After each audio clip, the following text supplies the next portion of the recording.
É um prazer estar falando com você, Jonathan. Inclusive, o Vietnã é um país que me traz bastante curiosidade, né? Inclusive, ano passado eu passei alguns filmes na sala de aula sobre a Guerra do Vietnã e tudo mais. Ah, e eu queria fazer umas perguntas bastante interessantes sobre o Vietnã, mas não sobre a guerra. Eu queria entender como foi ali o período de reconstrução do Vietnã, porque geralmente quando o pessoal vê assim, fala da guerra, acabou. Eu queria saber como o Vietnã, através da sua organização ali do Partido Comunista, ele se reconstruiu após a guerra e se ele recebeu muito dinheiro de países socialistas da União Soviética ou de outros países socialistas para essa reconstrução, ou se a maioria da reconstrução foi feita com dinheiro próprio. Como o Vietnã se reconstruiu após a guerra? Maravilha, camarada. Primeiro, eu vou agradecer o convite do Luiz e o seu convite para participar do programa. Muito feliz aí de participar com você semanalmente, né? E dizer que essa pergunta é interessantíssima, porque a gente ouve muito da guerra realmente, mas acabou a guerra, quase ninguém sabe sobre o que aconteceu depois da guerra do americana aqui, né? Norte-americana aqui no Vietnã. Então, fica um gap de conhecimento, né? E é conhecido no Brasil o que aconteceu depois desse período. E a verdade é que o Vietnã, tanto mesmo na própria guerra ali contra os norte-americanos, ele foi muito apoiado pela União Soviética. E com o fim ali do conflito, quando conseguiram unificar, né, finalmente o país, a União Soviética ainda estava forte, né? Foi ali em 75, mais ou menos, e só que existia uma pressão muito grande da China contra o Vietnã. E aí ficou uma espécie de guerra fria, China versus Vietnã naquele momento, né? Porque acho que quando a gente estuda um pouco mais sobre a questão das influências comunistas aqui no Sudeste Asiático, eram os países que eram alinhados com o eixo soviético versus os países que eram alinhados com o eixo chinês, né? E a China fazia de tudo para tentar colocar a influência dela, e o Vietnã foi um dos países que não era aliado diretamente com a China, apesar de várias vezes o Vietnã ter requerido apoio da China, ter negociado, mas a China sempre se mostrou um aliado não muito eficaz, não muito confiável para os vietnamitas, né? E por isso eles se aliaram muito mais com a União Soviética. Então, a maior parte do apoio que o Vietnã recebeu pós-guerra foi da União Soviética e de Cuba. Tá? Inclusive, Cuba, aqui no Vietnã, é considerada uma nação irmã do Vietnã, e a gente tem uma colaboração muito grande assim, com o pessoal de Cuba, assim, tanto em questão de comércio, quanto a questão de colaboração científica e tudo mais. Com o Vietnã é incrível, assim, Vietnã e Cuba, né? Então, os maiores parceiros assim da reconstrução do Vietnã, sem dúvida, foi a União Soviética e foi Cuba. Mas, de forma muito efetiva, o pós-guerra foi terrível assim para o povo vietnamita. Eu conversando com o pessoal aqui agora, conseguindo conversar um pouco do próprio idioma vietnamita, consigo entender e aprofundar um pouco mais, né? Foi um período de muita escassez, muito sofrimento, o pessoal ainda estava aprendendo como lidar, né, com uma unificação de um país, como lidar com um país devastado pela guerra, e a maior parte dos recursos realmente vieram da construção do próprio povo vietnamita, né? Eles tiveram que trabalhar duro, tiveram que implementar várias leis e várias formas de produção, várias formas de distribuição. Muitas falharam, e eles aprenderam e corrigiram, né? E acho que foi isso que deu uma boa parte do sucesso do Vietnã hoje em dia, que é realmente implementar alguma coisa, entender rápido aquilo que aconteceu, corrigir e aí passar para uma versão melhorada daquela estratégia, né? Mas, respondendo a pergunta, então, o que realmente ajudou o Vietnã nesse pós-guerra, e aí quando a gente vai colocar, especialmente ali na década de 90, com o fim da União Soviética, foi a resiliência do povo vietnamita, unicamente foi isso, sabe? Claro, teve esse grande apoio da União Soviética e de Cuba, mas fora isso, teve um apoio esporádico da China, a China, inclusive, que invadiu o Vietnã ali em 79, mais ou menos, né, quando o Vietnã entrou na liberação do Camboja, que estava sofrendo um genocídio, né, Então, sempre tivemos uma relação complicada aqui com os chineses. Claro, hoje em dia é muito mais diplomática, muito mais alinhada, né? Mas no passado não teve muito apoio, digamos assim. Entendi. Posso fazer outra pergunta? Ou você vai fazer? Ou posso Vocês fazer? fiquem à vontade, tá? Inclusive, com relação Vamos, a vamos. notícias aqui, essa semana foi uma semana agitadíssima. Eu fico abismado como a nossa mídia tradicional aí não passa coisas que a gente teve aqui, porque a gente teve o ex-presidente lá da Coreia do Sul que começou a ser julgado, né? A gente teve reformas no governo aqui no Vietnã, a gente teve muitas coisas que a gente pode comentar depois, sabe? E fique à vontade aí para passarem as dúvidas, né? Que eu sei que tem muita coisa do Vietnã que não é conhecida no mundo inteiro, assim, que é assustador, assim, como o pessoal ignora, né? Não, nos conta essas notícias aí, ô Jonathan. Fiquei curioso agora. O julgamento do sul-coreano não deu nada aqui na nossa mídia. A nossa mídia só estava dando ali, né, quando ele lançou a lei marcial e tal. Aí publicaram alguma coisa, pouca, né? Mas sobre o julgamento, tô completamente por fora. E do Vietnã, mais ainda, né? Vietnã aqui eles não dão nenhuma notícia, não dão Ninguém sabe de nada, absoluto né? nada, nada, nada. Terrível, né? E a gente viu, então, que começou o julgamento do ex-líder da Coreia do Sul, e é interessante porque esse julgamento, ele reflete muito a hipocrisia, né, que tem no Ocidente, né? Porque até então não se via uma condenação muito forte com esse líder, né? Porque ele estava alinhado justamente com as potências ocidentais. Então, quando ele tentou dar o golpe ali na cara dura, assim, e foi diferente do nosso caso, óbvio que o nosso caso do golpe foi algo muito forte, foi algo que realmente aconteceu, né? E as pessoas tentando passar um pano gigantesco no Brasil, mas na Coreia do Sul foi 10 vezes mais escancarada a cara de pau deles de dar um golpe, né? E o Ocidente ali não colocou de forma veemente como deveria, né, já que são os defensores da democracia, não colocaram de forma veemente não foram contra, né, o líder sul-coreano.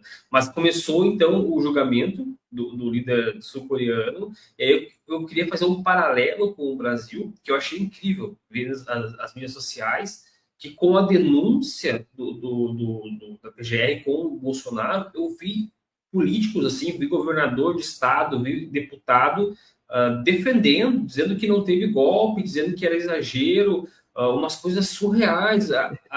Os fatos estão ali, as coisas estão na cara. Como que uma pessoa pública tem a capacidade de vir na rede social nacional com alcance gigantesco e dizer que não aconteceu nada, sabe? E aí também fazendo um paralelo com isso, sinceramente, a minha opinião é que essas pessoas deveriam perder os cargos dela e serem colocadas como investigação por estar compactuando e também apoiando um golpe de Estado. Sinceramente, isso que parece para a gente, sabe? E aí, falando muito disso também, porque essa semana, aqui no Vietnã, começou o julgamento de um blogueiro, né, que ficou ali por 10 anos. O governo tentou de todas as formas conversar com esse blogueiro aqui, que era muito conhecido, ficou por 10 anos espalhando fake news no Facebook contra o Partido Comunista, e essa semana começou o julgamento dele também, né? Então, assim, a gente vê que aqui no Vietnã as pessoas, elas existe uma liberdade para você falar o que você quer, mas quando chega num limite, as pessoas são punidas, não tem muita conversa, sabe? E a gente pega, então, esse paralelo do Brasil, que esses políticos estão falando que eles querem, da forma que eles querem, né, causando desestabilização do país, causando uma série de problemas sociais, né? E aqui o pessoal espalhando fake news já está preso, inclusive, está sendo julgado e preso porque tentaram de todas as formas convencer ele, né? Por favor, você tá difamando as pessoas aí sem prova nenhuma, e ele provavelmente vai acabar sendo condenado, né? Entendi. Posso fazer a pergunta? À vontade, camarada. Você que comanda Então, aí. o que me chama a atenção, e aí você me corrija se eu estiver errado, é que o Vietnã atual ele mantém boas relações e relações diplomáticas, por incrível que pareça, com os Estados Unidos, não é verdade? Eu queria saber como se explica isso, porque foi uma guerra sangrenta lá, que os Estados Unidos tentaram destruir o Vietnã de tudo quanto é forma, inclusive as sequelas, né, na população pelos crimes de guerra promovidos pelo Vietnã, Agente Laranja e tudo mais. E, no entanto, não se vê por parte dos Estados Unidos, pelo menos não abertamente, né, uma campanha tão intensa anticomunista contra o Vietnã, como se vê contra a Coreia do Norte, como se vê contra é, a Cuba e contra a própria China, né? Porque embora eles mantenham embora a China tenha, entre aspas, comprado ali a economia dos Estados Unidos, né, os dois ali precisam do outro de certa forma, ainda assim sempre tem aquelas coisas, olha, os direitos humanos ali dos uigures ali, sempre eles tentam, de alguma forma, queimar a China diplomaticamente perante a opinião pública.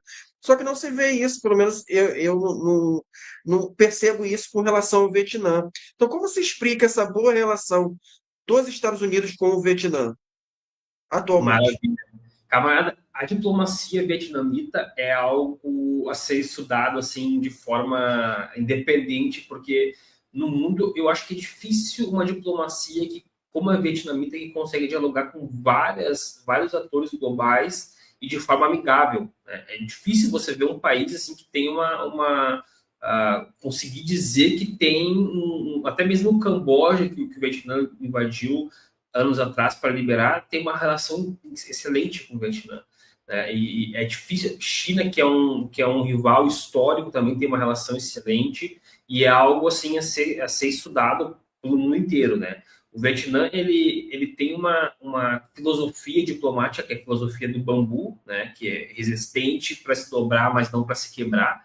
Né? Então, o Vietnã, isso vem muito da filosofia de Ho Chi Minh, né? Que cunhou todo esse termo, cunhou todo esse formato de como se administrar um país e de como se negociar com outros países, né? Inclusive, até Ho Chi Minh, antes de começar a Revolução, ele tentou o apoio dos Estados Unidos, né? Ele tentou conversar com os Estados Unidos para ver se eles apoiavam a independência contra a França, que estava aqui, né, colonizando o país, recebeu uma negativa, depois foi atacado e foi, inclusive, entregue ao Kuomintang, que né, na China, que ficou preso por um tempo lá, graças aos Estados Unidos, né? Mas nunca existiu uma animosidade do Vietnã contra os Estados Unidos. Nunca existiu, tá? E nunca existiu contra nenhum país, para falar a verdade. O Vietnã, assim, se você analisar a história do Vietnã, ele foi sempre um país que ele sofreu dos conflitos por conta do nacionalismo. Ele sofreu de conflitos porque eles defendem o interesse do seu próprio povo. Então, quando alguém mexe com o Vietnã, eles são nacionalistas, eles defendem o país. Mas se eles não mexem com os interesses do país de forma totalmente autocrática, como foi o caso da Guerra Americana, eles tentam manter o máximo possível boas relações. E então, quando acabou esse conflito, ali depois de 20, quase 30 anos, foi restabelecido um contato diplomático de forma mais amigável com os Estados Unidos, porque de forma pragmática era uma potência mundial, você não pode ir contra, né, uma potência mundial, e hoje os Estados Unidos e o Vietnã são o quarto maior parceiro comercial. Então, assim, as exportações do Vietnã são gigantescas dos Estados Unidos.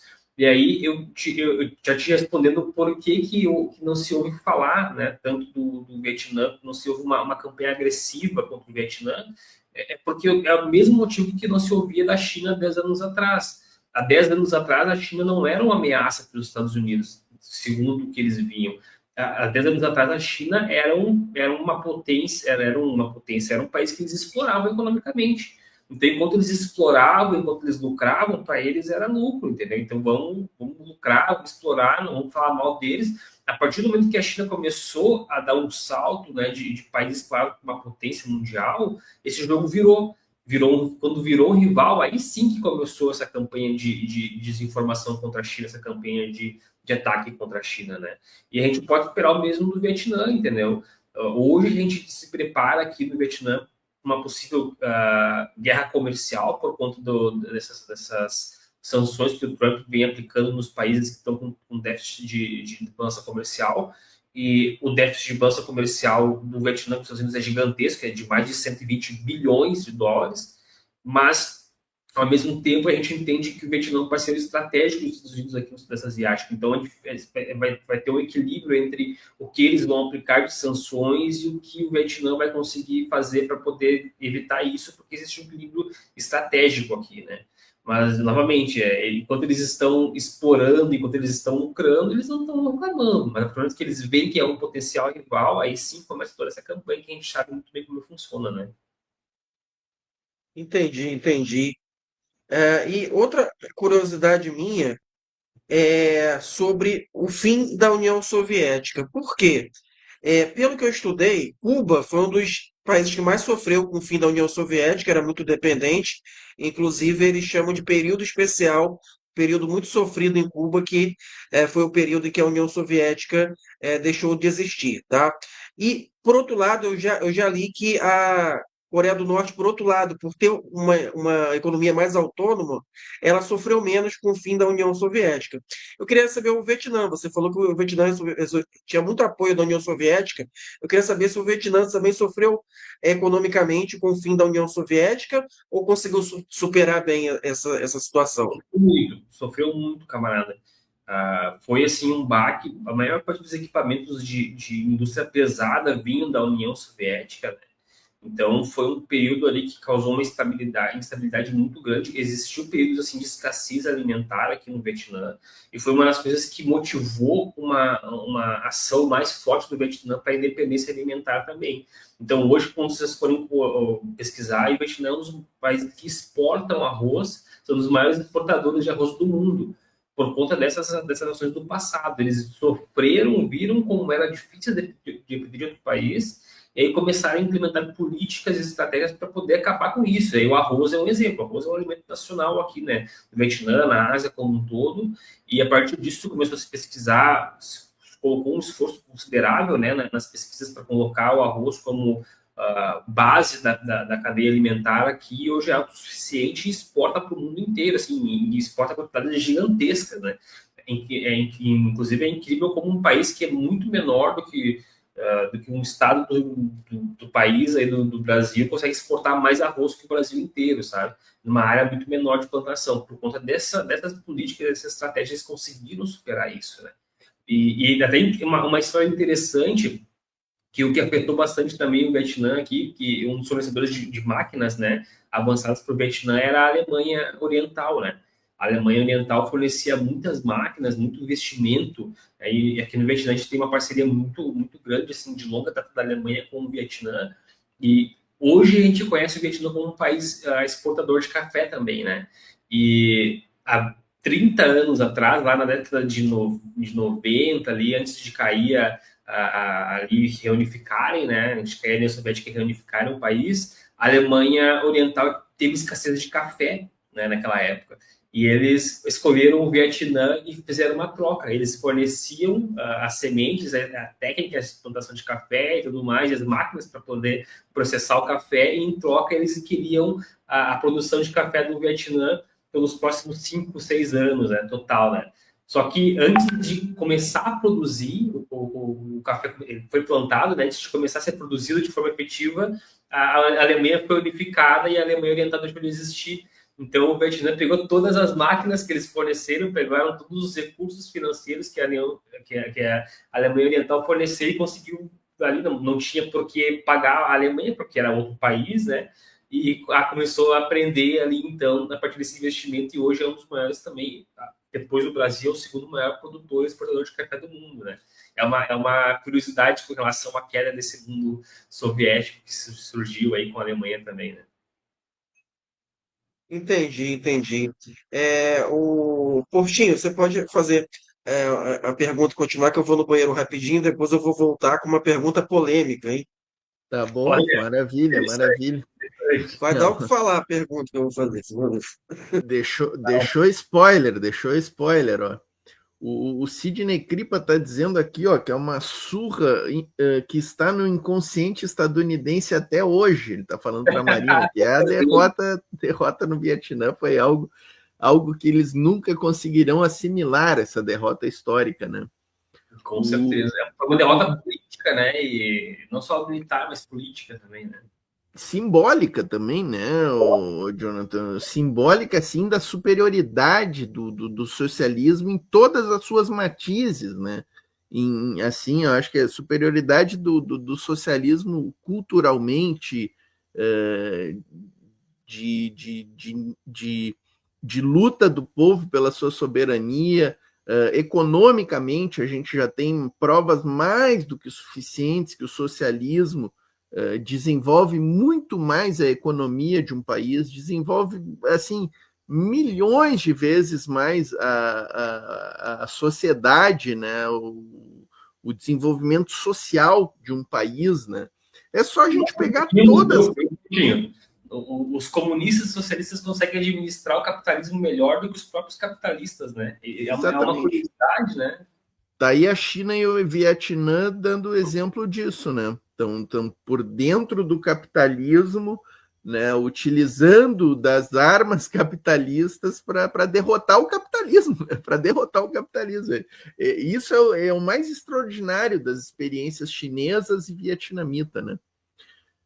Tinha uma pergunta aqui, o Eduardo, tinha uma pergunta interessante que antes de tu fazer a tua bombástica pergunta, tinha uma do que eu acho que até que o Jonathan pode responder com uma certa facilidade, que é essa do Denis Dias aqui, ó. Parece que sobre a política dói-mói e milagre econômico existem duas correntes. Apesar do Partido Comunista e graças ao Partido Comunista. Quem está certo e por quê? Eu já sei essa resposta. Eu acho que o Denis com certeza sabe, né? Ele sabe. Né? Ele foi provocação para a gente. Ele levantou a bola para a gente. Levantou para te cortar. Levantou. Sabe, né? Corta aí, Jonas. Você imagina, né? O Brasil não teve Partido Comunista no poder e nunca teve uma reforma econômica que conseguisse impulsionar o país da forma que o Vietnã teve. Então, até aí a gente entende que não é apesar, né? E outra coisa, a gente entende que muito como a gente comentou antes, né, os comunistas, socialistas conseguem administrar muito melhor o capitalismo que os próprios capitalistas. E por que isso? Porque 99% dos comunistas e dos socialistas, eles nós nos atemos ao materialismo histórico dialético. Nós analisamos a realidade como ela é e de forma científica. Nós não ficamos no achismo, nós não ficamos no que eu acho que é o melhor. Nós realmente paramos, nos debruçamos e estudamos. E é até uma coisa que eu falo ao pessoal, né? Porque eu trabalho com negócios, né? Eu trabalho com negociações, trabalho com trading e tudo mais. E eu falo para o pessoal que eu só tenho sucesso porque eu analiso as coisas de forma racional, eu não analiso as coisas de forma emocional, né?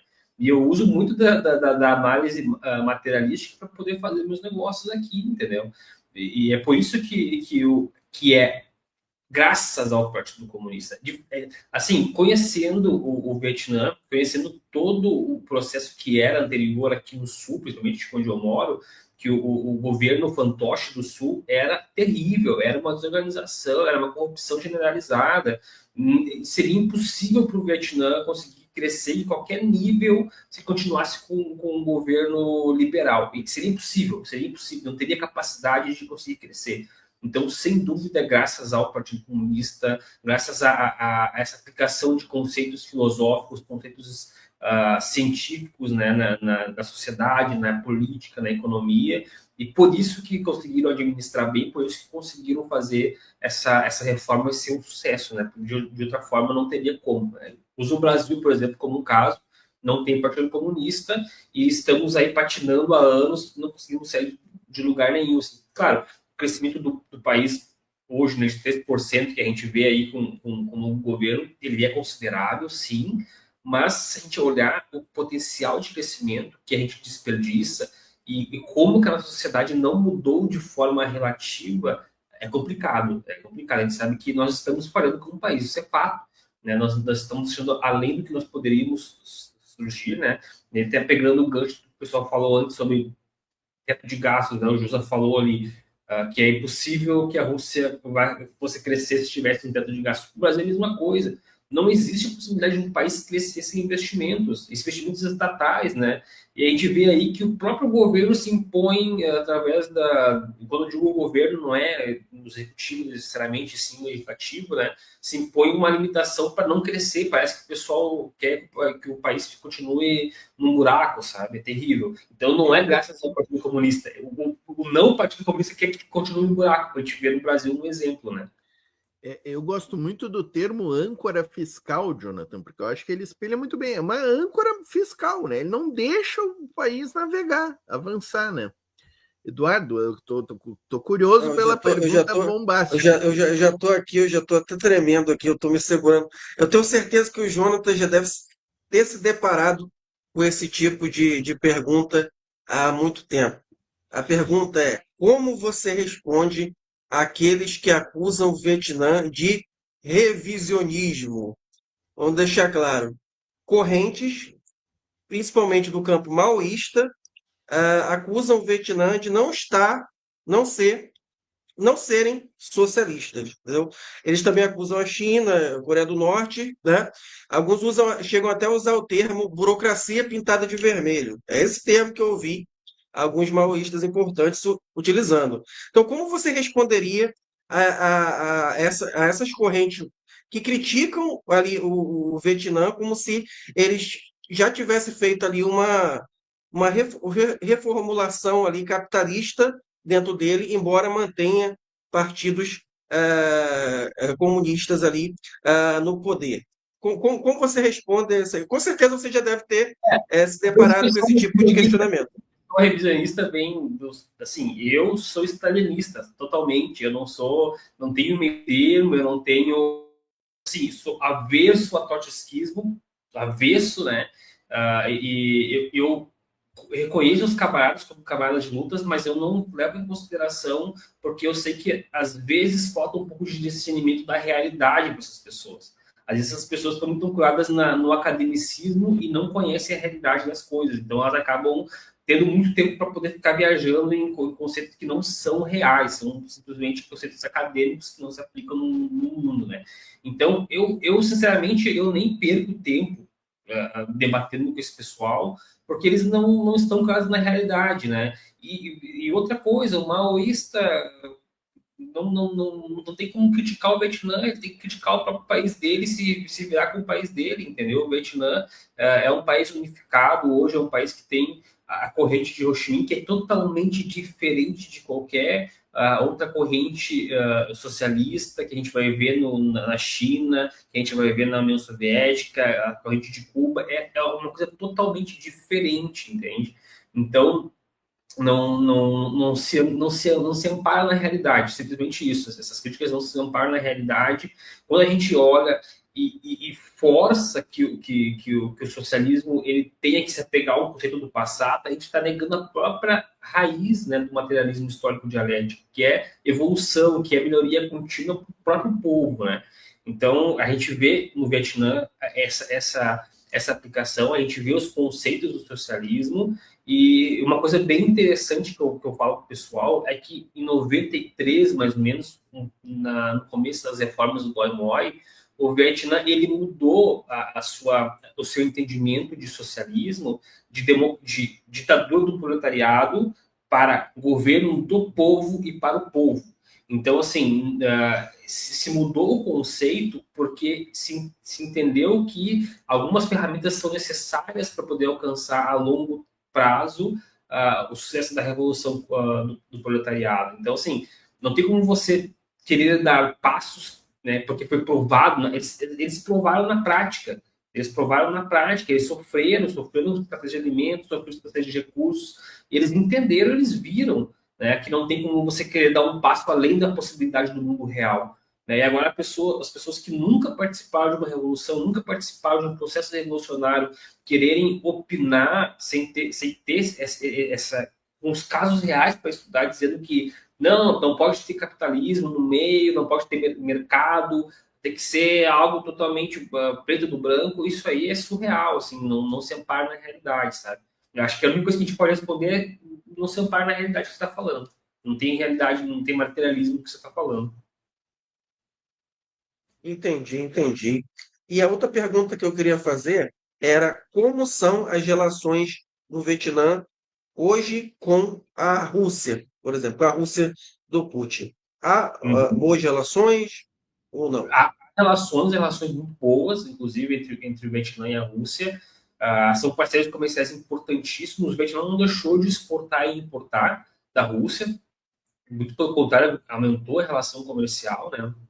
Apesar dessas pressões que os Estados Unidos continuaram exercendo, o Vietnã não cedeu e continuou fazendo parceria. Há uma parceria estratégica de amplo espectro com a Rússia, entre o Vietnã e a Rússia. E, inclusive, quando o pessoal estava falando sobre energia nuclear anteriormente, o Vietnã, ele começa... Semana passada eles estavam discutindo, inclusive, no Congresso sobre a energia nuclear. Tá? O Vietnã, ele, estrategicamente, começa a investir em energia nuclear a partir desse ano, e em 5 anos eles querem ter o primeiro reator nuclear pronto aqui no Vietnã, em 5 anos. Né? Quantos anos nós estamos construindo a Angra 3? E quantas pessoas estão contra a construção de energia nuclear no Brasil? A energia nuclear hoje, com a tecnologia que nós temos hoje, é uma energia segura e limpa, principalmente a longo prazo barata, né?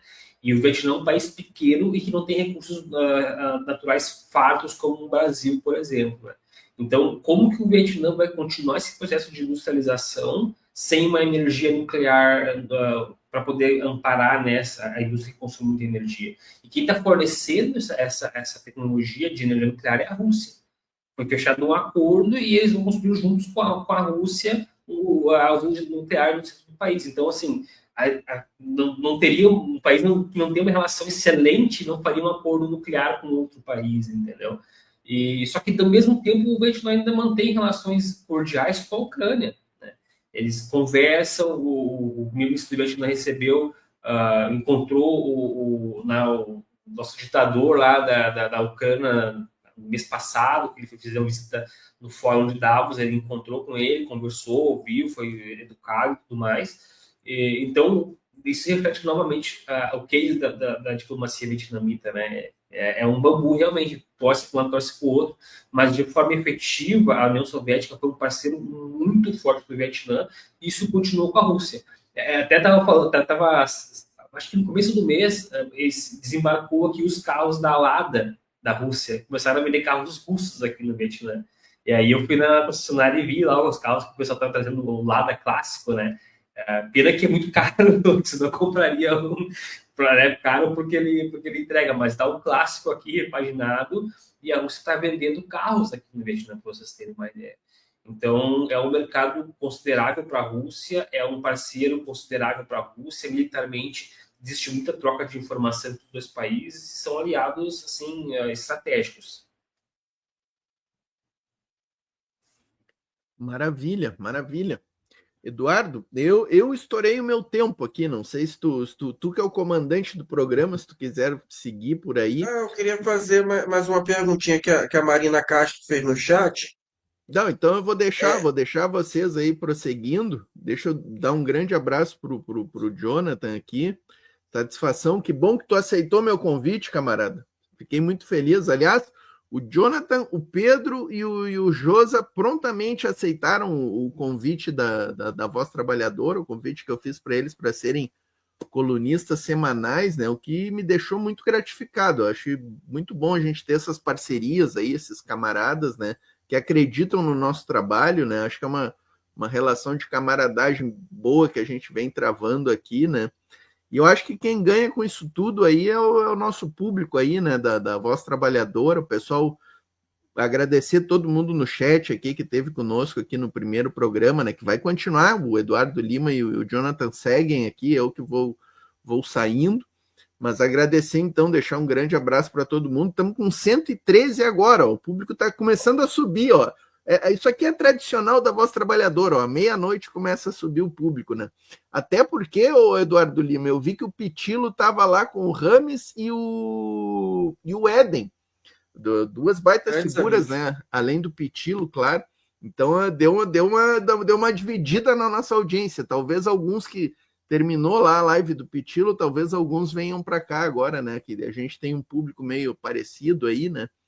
Mas é isso, é isso. Jonathan, obrigado de novo pela tua presença aqui. Segue aí com o Eduardo.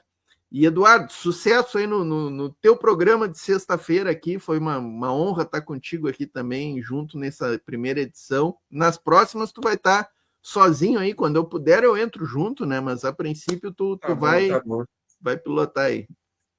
Valeu, Maravilha. obrigado, gurizada. Obrigado pelo convite também. Obrigado.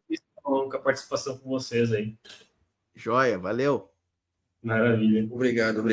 Valeu. Eu ia perguntar, a Marina Castro, ela fez uma pergunta interessante, perguntou, é uma pergunta curiosa, né? Perguntou se existe extrema-direita no Vietnã.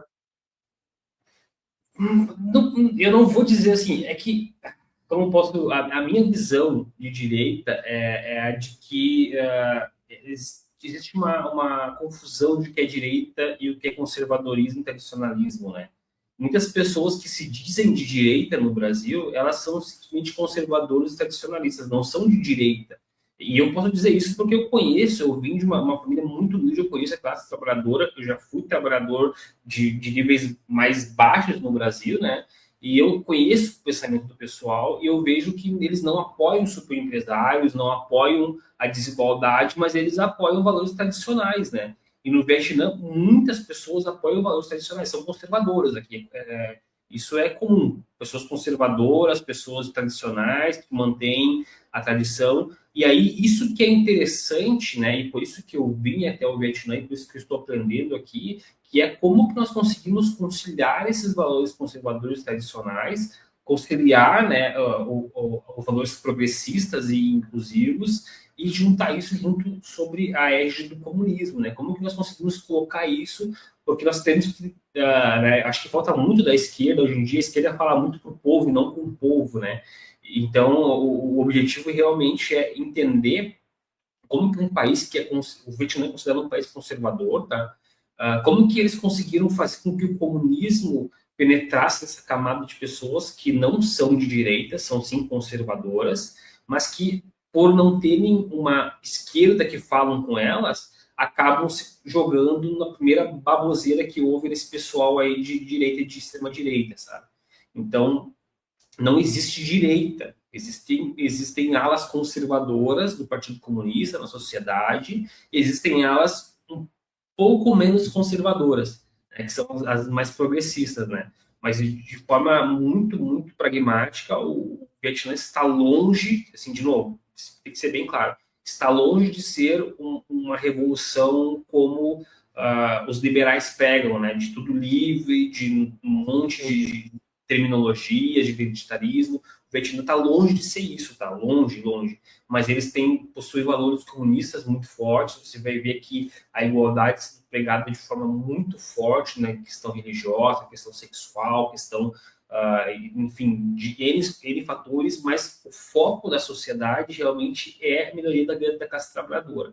Não se deixaram colocar pautas que não são essas, né? Claro, existem aí ministérios de minorias, existem aí ministérios que tratam especificamente problemas muito específicos, mas não é o foco, né? E a gente, inclusive, é uma das coisas que a gente vê muito na nossa esquerda, né? O foco, ele não está hoje na classe trabalhadora totalmente como deveria estar. Ele vai para outras pautas que acabam, por muitas vezes, atacando essas pessoas de direita, né, de direita, conservadores, que poderiam muito bem estar na causa da esquerda se soubessem dialogar com ela, sabe? E são pessoas que têm potencial de diálogo, e o Vietnã prova isso, são pessoas que podem ser comunistas também, né? Então, acho que falta aí um entendimento do nosso pessoal do Brasil e um diálogo um pouco mais próximo do povo, né? Porque parece que nós esquecemos de fazer isso, né? Eu entendi, mas eu acho que eu vou explicar um pouco melhor, porque, pelo que eu entendi, aqui no Brasil, o que a gente entende como extrema-direita é basicamente também anticomunista. Então, eu acho que essa foi a pergunta dela. Tem alguns grupos aí no Vietnã que, por exemplo, o governo sabe que são anticomunistas, mas meio que toleram eles e deixam eles ali, vigiam, mas não deixam Não, eles não, ali porque são fracos, ou o não, governo combate esses grupos? de forma alguma, camarada. Você deve saber muito bem que quando existe uma revolução comunista, existem e sempre vão existir grupos reacionários, né? esses grupos reacionários, eles não são combatidos com diálogo, eles são combatidos realmente com repressão, porque se você dá espaço para esses grupos, eles acabam se tornando um câncer do país. Você não pode dar espaço para eles se abrirem, porque as experiências comunistas elas são fracas quando nesse mundo que é totalmente liberal e imperialista ocidental. Então, assim, se você não combate esses grupos de forma energética, eles se espalham, porque eles sempre têm um discurso populista, né? E destrói a revolução que foi ganhada aqui à custa de sangue de milhares de pessoas, então milhões de pessoas, né? Então, assim, não se permite esse tipo de coisa, né? E não se permite na China, não se permite na União Soviética, porque se você permitir, a revolução acaba. E aí todos os esforços das pessoas que morreram no campo de batalha, todos os mártires que deram a sua vida vão ser em vão. Não, isso não era permitido, né? E aí existiam no passado, hoje em dia está muito suprimido, alguns grupos que tentavam serem contra-revolucionários, se escondiam na floresta, praticavam atos terroristas, mas assim, não duraram muito tempo, porque foi lá o governo e massacrou eles. E sim, novamente, não se tem espaço para esse tipo de coisa. Você pode criticar o Partido Comunista aqui, desde que você seja moderado, obviamente, você pode criticar as políticas do governo, desde que você não seja um disparador de fake news, mas ser abertamente contra o Partido Comunista, você vai ser no mínimo preso, sabe? Vai participar ali de um convite para ser, né, para estudar um pouco mais sobre a história, para entender como é que as coisas funcionam, né? Mas não é permitido você ser um anticomunista, não nem faz sentido, né? E daí me veio uma ideia de outra pergunta aqui, que eu acho que é bastante interessante, do pós-guerra. É como o governo do Vietnã do Norte, né, que venceu ali, o governo do Vietnã do Sul, reunificou, como ele absorveu aquelas pessoas que lutaram pelo aquele exército, pelo exército capitalista, o exército inimigo anti-Vietcong, né? Houve uma absorção, assim, porque, por exemplo, quando a União Soviética lá caiu, alguns generais que eram do antigo regime do czar passaram ali, porque eles tinham experiência e tal, resolveram passar a fazer parte do Exército Vermelho. Houve algo parecido ali, alguns generais importantes resolveram, não, ok, perdemos, vamos mudar de lado, o regime agora é socialista. Houve esse tipo de absolvição e perdão do inimigo, assim, que lutou na guerra? Houve sim, viu, camarada? Inclusive, assim, uma coisa que não é muito divulgada é que muitos generais e muitos militares do Sul, eles não eram a favor do governo do Sul. Uma grande parte, né? Inclusive, eles sabotavam ativamente, né, as ações dos americanos, as ações do governo do Sul, porque eles não eram a favor do governo, que era extremamente corrupto, era extremamente ineficiente, e o povo do Sul não apoiava o governo, né? O povo do Sul tinha um pavor do governo. Inclusive, as maiores batalhas assim foram feitas aqui no Sul, né? Existiu muita batalha de guerrilha aqui no Sul. E foram as pessoas do Sul que lutaram para tentar reunificar o país junto. Claro, tiveram o apoio do Norte, né? Mas existia uma batalha ferrenha aqui no Sul para poder reunificar o país, e eram os comunistas que trabalhavam em cima disso, e muitos tinham apoio de militares dentro do próprio governo. Então, quando caiu, né, o governo do Sul, aí, que era o fantoche, muitos generais se incorporaram ao exército, né, se incorporaram ao Vietnã unificado, muitos militares também se incorporaram, mas existiam alguns que estavam tão ligados aos norte-americanos que esses não tinham opção, esses aí tiveram que pular do mar e sair nadando e morrer para os tubarões, entendeu? Porque esses daí certamente a gente teve uma famosa foto de um militar executando, né, um militante do Vietminh, né, comunista. Esse tipo de pessoa não seria perdoada jamais, né? Quem colaborou de forma brutal com os norte-americanos não seria perdoado, mesmo que quisesse. Então, eles tinham a opção ou pular no mar para poder sair nadando, né, ou sair de barquinho, ou se pendurar na cauda dos helicópteros americanos ali para poder fugir para os porta-aviões. Eles não tinham opção, né? E aí teve toda uma diáspora, né, de apoiadores do governo que tiveram que fugir, porque esses aí estavam tão presos que não tinham para onde ir, né? E também teve aí muitos casos de pessoas que estavam envolvidas com o governo, que faziam parte de alguma organização governamental, mas que não apoiavam o governo do Norte. Essas pessoas aí, então, passaram por uma reeducação, né? Realmente foi colocado escolas, né, para reeducar essas pessoas. Algumas que eram muito mais radicais, que eram contra-revolucionárias, foram presas, né, e ficaram muito mais tempo até serem seguras para a estabilidade do país, né, daí sim libertaram elas, mas de modo geral era ou você era um apoiador ou você teria que passar por algum programa educacional para entender o processo da revolução, entender a importância da revolução e aí se reintegrar, né, na sociedade unificada, ou você simplesmente fugia, não tinha opção. Entendi. E agora eu queria fazer uma pergunta também sobre o pós-guerra, da estabilidade ou não do Partido Comunista. Por quê? A gente sabe que na história da União Soviética e na história da China, há inclusive um grande debate, né? Tipo, apagamentos históricos, grandes debates. O mais famoso, né? Foi ali a era pós-Stalin. Não, primeiro teve aquele atrito ali, Trotsky e Stalin, né? Depois Khrushchev versus o legado de Stalin, né? Que o Stalin já havia morrido.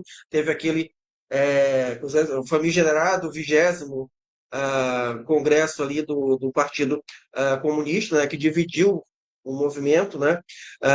Então teve esses atritos todos ali dentro desses partidos comunistas e também na China, inclusive, há grandes debates ali sobre a Revolução Cultural. Muitos defendem a Revolução Cultural, outros são contra. Houve ali verdadeiros confrontos ali, inclusive confrontos ali no sentido de guerras mesmo ali dentro, entre os próprios comunistas ali na China. Inclusive, hoje o partido atual renega, né, a Revolução Cultural, apesar de não renegar tudo que mal fez. Mas então eu queria saber como é que foi o Partido Comunista do Vietnã pós é,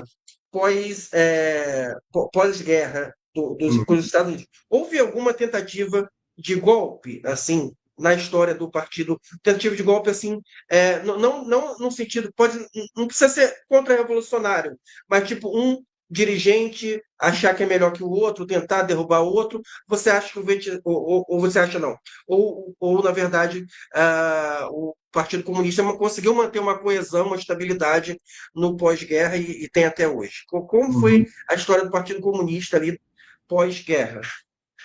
Então, camarada, sendo realista, né, e sendo sincero, é política, né? Então existem grupos, facções que vão estar entre si no poder, né? Alguns vão querer dominar o momento, outros vão querer dominar. Então isso é um fato, né? Isso talvez pela China e a União Soviética serem países muito maiores que o Vietnã, isso seja muito mais exacerbado, né? Mas existiu e existe até hoje uma luta de correntes internas, claro que não são tão quebradas quanto na China, por exemplo, que são, eu sou contra a revolução, eu sou a favor, porque o Vietnã nunca implementou esse tipo de reforma, né? Mas existem grupos, né, de pessoas que têm muito mais afinidades, que se reúnem dentro do partido e acabam disputando o poder. Isso é fato, isso acontece e é natural, porque dentro do Partido Comunista existe uma democracia, né? Então, as pessoas debatem, as pessoas votam, né? E aí se chega a um consenso e o que for melhor para o país eles vão colocar. Então, isso não é visto de forma negativa, muito pelo contrário, é uma construção de democracia dentro do partido que existe aqui no Vietnã.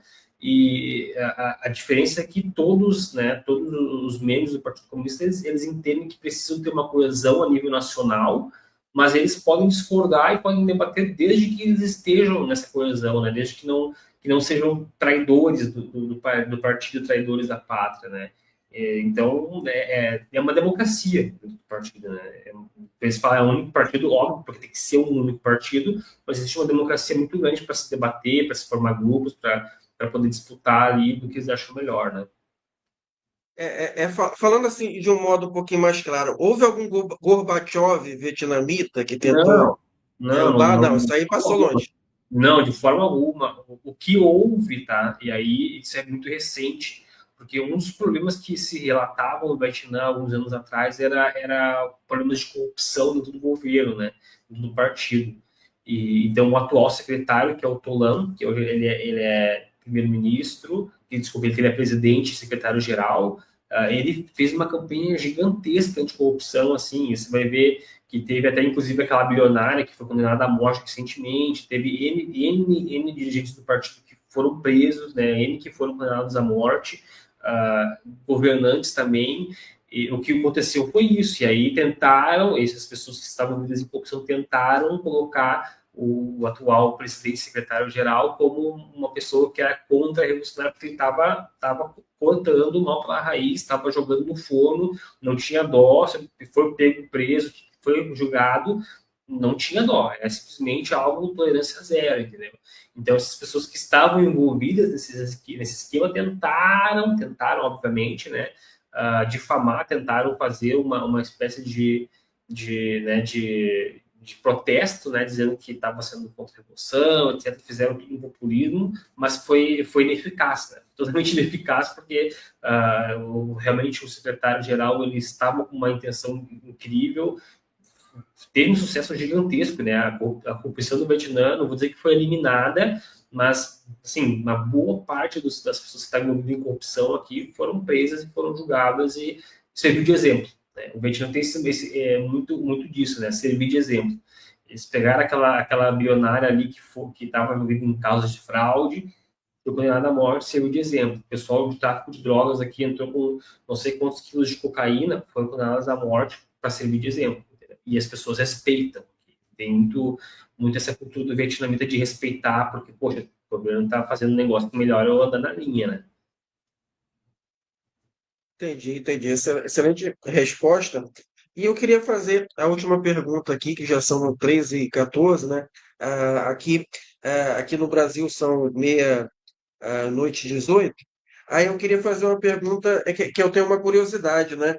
Muita gente não sabe, mas existe um país socialista ali chamado Laos, né? Perto, faz fronteira ali, com o Vietnã. Eu queria saber qual é a relação do Vietnã com esse partido, com esse partido não, desculpa, com esse Estado socialista chamado Hum. Laos, que fica ali. Inclusive sofreu muito, né? Com bombardeios dos Estados Unidos. Foi um país pequenininho que quase ninguém conhece, mas que sofreu imensas quantidades de bombas ali jogadas, que sofre até hoje com isso pelos Estados Unidos, né? Qual é a relação do Vietnã com o Laos?